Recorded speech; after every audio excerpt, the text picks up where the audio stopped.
కొంతమంది క్యాన్సిల్ చేసుకుంటాం అంటారు. అది ఏదో కొన్ని వస్తాయి పాలసీ తీసుకొస్తాం తొందరలో అది నేను చేస్తాను చెప్పారు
ఫుల్ఫిల్ 80%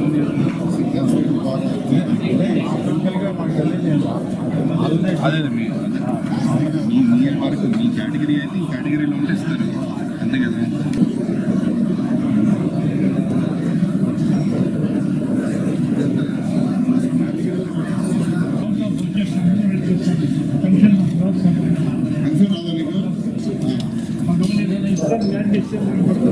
ల్యాండ్ కాదు ఇస్తాం తీసుకురాదా ఇంకో ఇల్లు ఐదు ఇస్తాం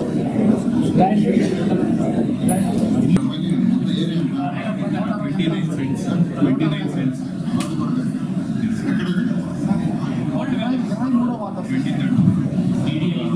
ఆల్రెడీ ఎస్టిమేషన్ కూడా వేసారు. ఇది మీరు ఇచ్చిందే కదా 2020లో ఇచ్చారు. పిలవండి పెన్షన్ ఎవరున్నారు పిలవండి మళ్ళీ వెయిట్ చేస్తారు.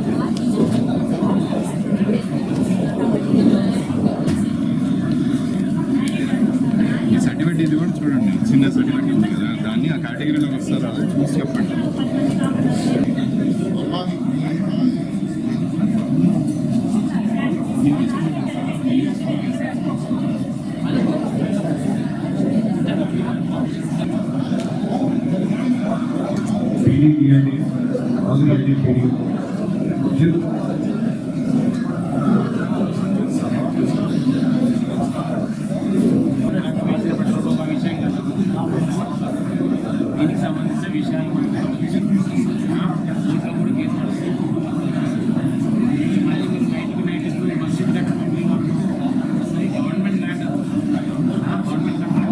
ఇచ్చినట్టు ఏదైనా ఆర్డర్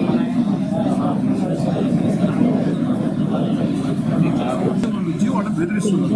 యూనివర్సిటీ వల్ల మాకు బెదిరించొద్దని చెప్పండి. మా సార్ మన సైడ్ నుంచి కూడా వీళ్ళు not take any action. Not take till the time court నుంచి ఏదో యాక్షన్. అప్పుడు వరకు బోత్ సైడ్స్ అంత ల్యాండ్ ఎంత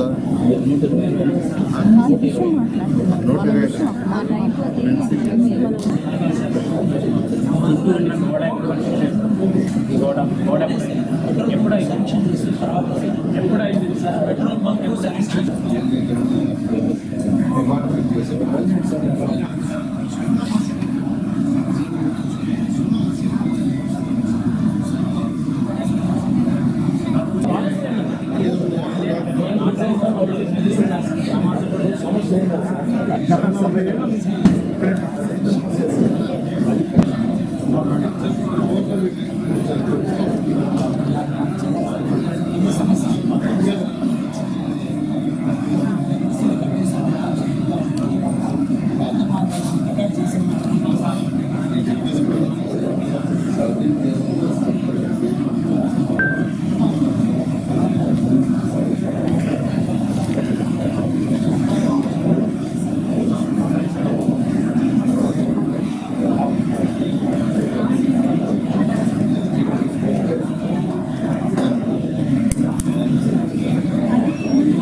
ఎలవెన్స్ కొలుతులో పాత్రలో కొలుతులు చేసి చూసారు కదా అంత అక్యూరసీ ఉండాలి.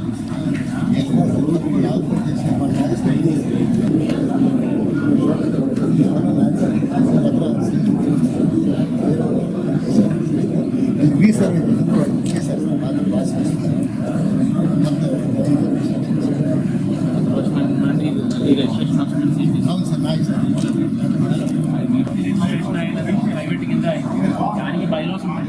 బైలాస్ ప్రకారం వాళ్ళు చేయాలి. గవర్నమెంట్ తరఫు నుంచి ఎంటర్ అవడానికి అయితే వీల్లేదు. ఒకటి మీరు ఫస్ట్ ఒకటి కోర్టులో కేసు అయ్యండి. రెండోది డీసీ ఎంక్వైరీ చేపిస్తుంది. ఏదైనా వైలేషన్ ఆఫ్ బైలాస్ ఉన్నాయా లేదా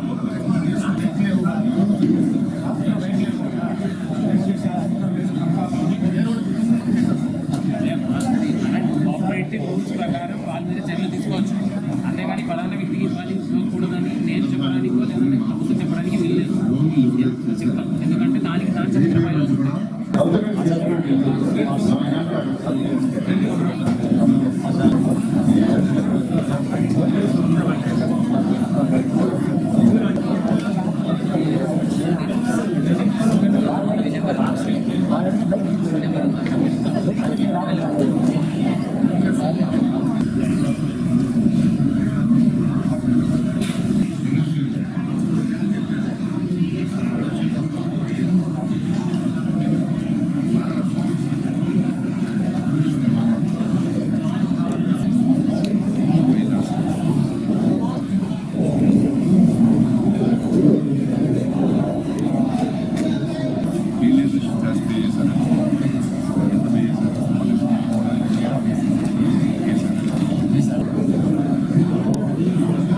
సొంత సైటా పట్టా సైటా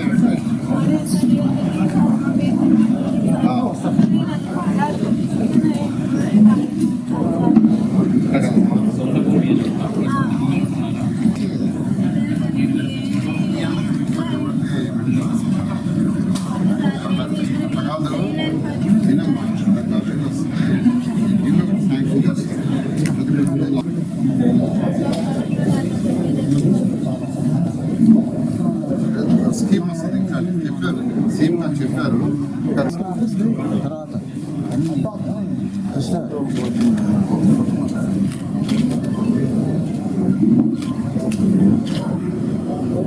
ఓకే సార్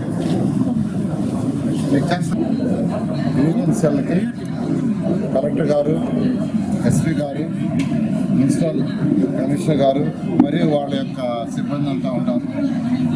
ఇప్పుడు ఈ దాదాపు ఒక 50 దాకా రిప్రజెంటేషన్స్ ఇచ్చారు. వాటిలో కొన్ని యాక్చువల్గా స్పాట్గా సాల్వ్ చేయడం జరిగింది, కొన్ని వెరిఫై చేసి సాల్వ్ చేయాల్సింది. అది కూడా యాక్చువల్గా ఇన్స్ట్రక్షన్స్ ఇచ్చారు, డిపార్ట్మెంట్ వెరిఫై చేస్తున్నారు. కొన్ని రిప్రజెంటేషన్స్ రాష్ట్ర స్థాయిలో డెసిషన్ తీసుకోవాల్సినవి, కొన్ని వాళ్ళు అడిగిన వాటిలో క్యాబినెట్ లెవెల్లో డెసిషన్ తీసుకోవాల్సినవి, వాటిలో ముఖ్యమంత్రి గారి దృష్టికి తీసుకోవడం జరుగుతుంది. ఇప్పుడు వచ్చిన వాటిలో ఎక్కువగా ఈ యొక్క రెవెన్యూ సైట్స్ డిస్ప్యూట్స్ అవి వచ్చినాయి. టౌన్ ప్లానింగ్ సంబంధించి కొన్ని వస్తే యాక్చువల్గా కమిషనర్ గారు ఇమీడియట్గా అవి సాల్వ్ చేస్తున్నారు. అదేవిధంగా పోలీస్ డిపార్ట్మెంట్కి సంబంధించి ఒక కేసు వచ్చింది, ఎస్పీ గారు ఇమీడియట్గా వాళ్ళతో మాట్లాడుతూ అది వైఫ్ అండ్ హస్బెండ్ మధ్య డిస్ప్యూట్, ఇమీడియట్గా దాన్ని కేసు ఫైల్ చేసి వాటి గురించి మాట్లాడి యాక్చువల్గా డిస్కస్ చేస్తారు. ఎక్కువగా వచ్చిన కేసులు రెవెన్యూ కేసు అయితే ఇంకా దాదాపు చాలా మంది ఉన్నారు. ఇవాళ సాయంకాలం 4-5 అయినప్పటికీ ఎంతమంది వచ్చినా ఏదో ఊరికనే చెప్పి వదిలేయటం కాదు, రిప్రజెంటేషన్ తీసుకొని పంపించడం కాదు, వీలైనంత వరకు స్పాంటేనియస్గా కంప్లీట్ చేయాలన్నారు.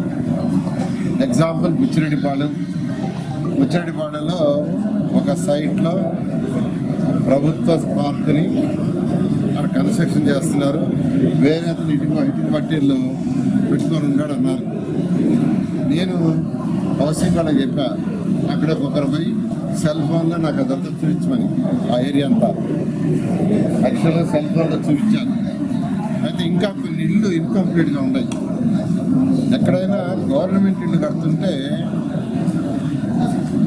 అది కట్టే కాంట్రాక్ట్ పక్కన గవర్నమెంట్ స్థలం ఉంటే టెంపరీగా ఇస్తారు, తప్పలేదు. కలెక్టర్ గారు ఇచ్చారు, కమిషనర్ గారు టెంపరీగా రాశారు దాంట్లో ఆ బిల్డింగ్లు కట్టిన దాకా. కాబట్టి అందులో తప్పులేదు. నేనేం చెప్తున్నానంటే ఆ బిల్డింగ్స్ కట్టేయంగానే ఇమీడియట్గా దాన్ని తీసి పార్క్ శాంక్షన్ చేస్తాం, పార్కు కట్టమని యాక్చువల్గా నేను అర్బన్ అథారిటీ కంట్రోల్లో ఉండేది, వాడికి ఇన్స్ట్రక్షన్ ఇస్తున్నాను. ఇట్లా స్పాంటేనియస్గా ప్రజల సమస్యలు కంప్లీట్ చేయాలా, తీర్చాలనే ఉద్దేశంతో ప్రజా పరిపాలన ఉండాలని ముఖ్యమంత్రి గారు చెప్పడం. ఈరోజు పార్టీ ఆఫీసుల్లో కూడా ఈ యొక్క సెల్ పెట్టారు. మొన్నైతే నేను మంగళగిరి పార్టీ ఆఫీసులో పిలుపులు తీసుకున్నాను.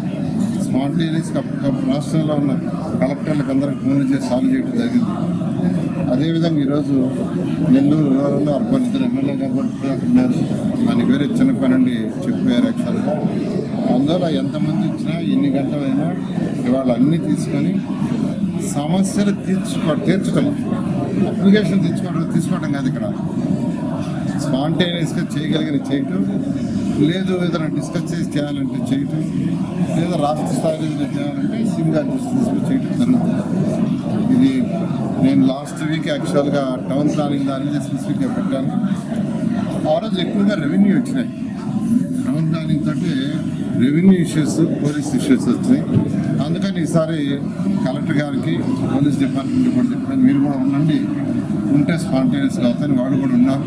ఉన్నందువల్ల మెజారిటీ స్పాంటేనియస్గా తీసుకుంటారు. దీనివల్ల ప్రజలకి సరిపడుతుంది. ఈ సిస్టమ్ని కంటిన్యూ చేస్తాం.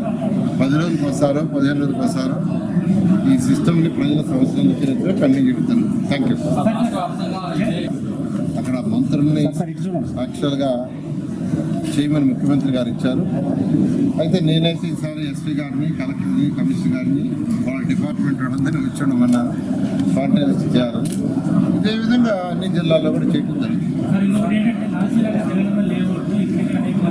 యాక్చువల్గా స్టడీ చేస్తున్న హౌసింగ్ డిపార్ట్మెంట్ టిట్కో ఇళ్ళని టిట్కో కట్టింది. ఆ ఇళ్ళని హౌసింగ్ డిపార్ట్మెంట్ అని కట్టారు. మన ముఖ్యమంత్రి గారు రివ్యూ చేశారు. ఒకసారి అవన్నీ విజిట్ చేయమని మంత్రికి ఆదేశించారు. ఆ విజిట్ చేసి ఏం చేయాలి, ఎలా చేయాలన్నది త్వరలో డెసిషన్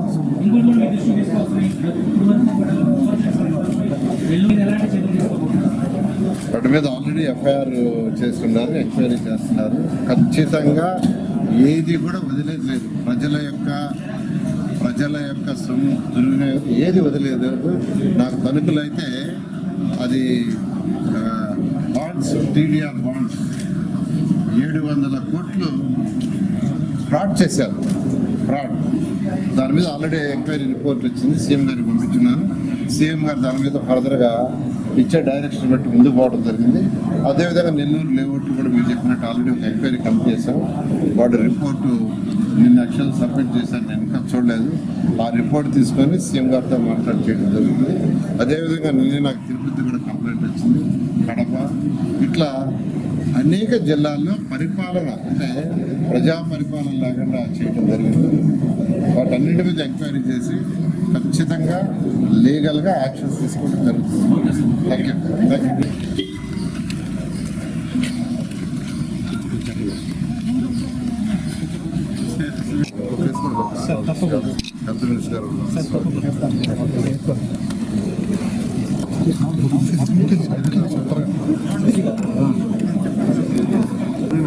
ముందు అప్లై చేయలేదా? ఇది మనకి ఎంపీ హౌస్ సైట్లో కూడా అప్లై చేయలేదు. ఎందుకు చేయలేదు? ఎంపీ హౌస్ సైట్ అన్ని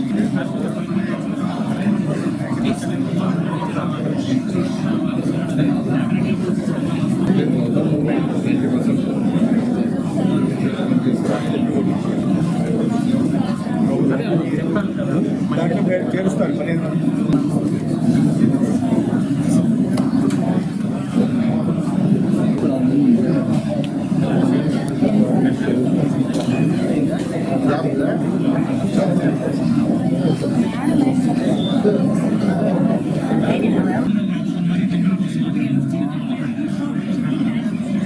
అందుకని మీరు ఈరోజు అదృష్టం మీరు కూడా ఈరోజు రావడం వాడికి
గ్రీవెన్స్ తీసుకుంటుంటే ఎక్కువగా రెవెన్యూకి సంబంధించిన గ్రీవెన్స్లు వస్తున్నాయి.